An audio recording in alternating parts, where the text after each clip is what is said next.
Salut tout le monde! Alors aujourd'hui je suis en train de préparer une tarte tatin. Et oui, une fois de temps en temps on se fait un petit plaisir et un petit plaisir maison. Alors pour faire cette tarte on va avoir besoin d'huile d'olive, de farine. Vous choisissez la farine qui vous convient. Moi je prends de la farine de patate douce parce que j'adore ça.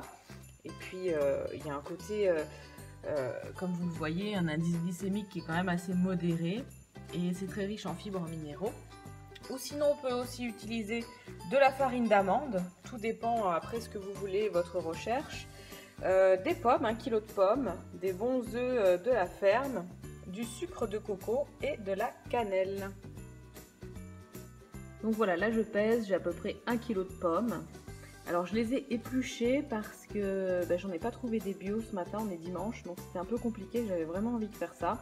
Si vous avez des pommes bio, vous gardez la peau bien sûr.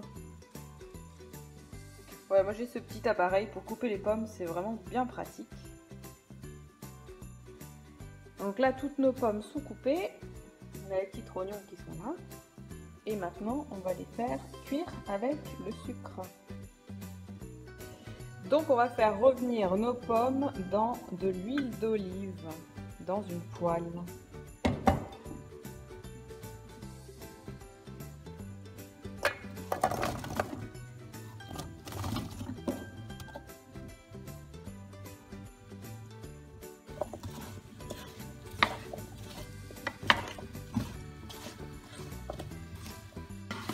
Voilà, on va les faire revenir comme ça 10 minutes en remuant bien. Alors pendant que ça cuit gentiment, on va prendre nos œufs et on va les mettre dans un blender. Donc là nous avons 3 œufs et je vais rajouter juste un jaune. Voilà, donc là on a 3 œufs entiers et un jaune d'œuf. Voilà, nos pommes ont bien cuit pendant 10 minutes. Et maintenant, je vais rajouter le sucre pour faire caraméliser les pommes.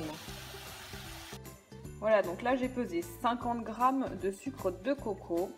Et on va mettre le sucre dans les pommes. Et on va faire caraméliser tout ça. On va continuer de faire cuire, toujours en remuant bien les pommes.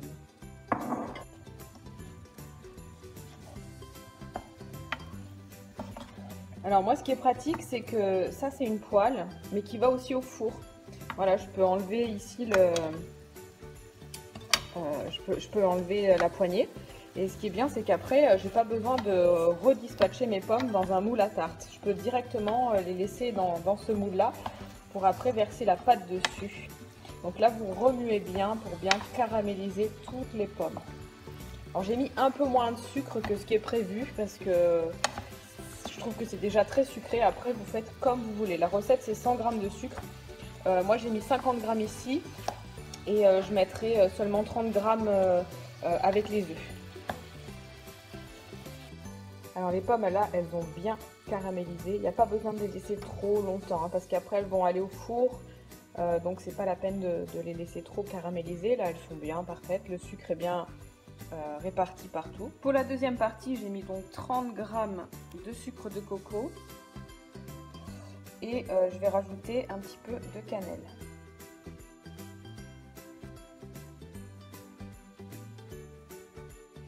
On verse tout ça dans le blender avec les œufs et on mélange.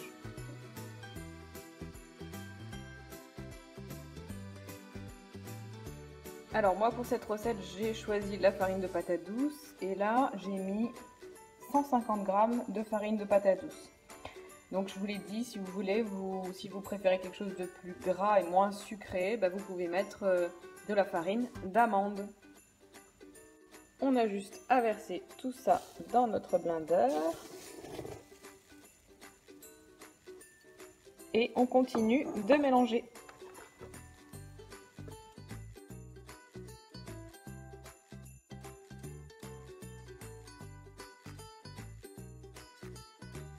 Alors faites bien préchauffer votre four à peu près à 180 degrés, 180, 185.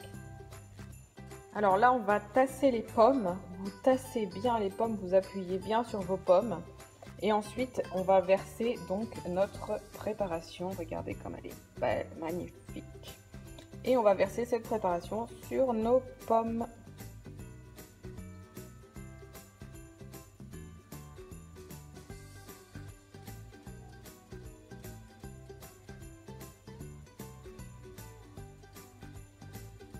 Faites en sorte que ce soit bien homogène partout.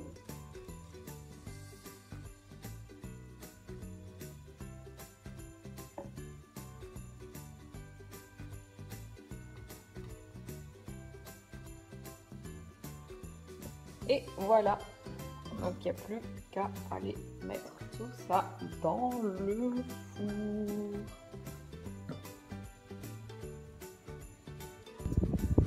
Allez, à tout à l'heure, jolie tarte.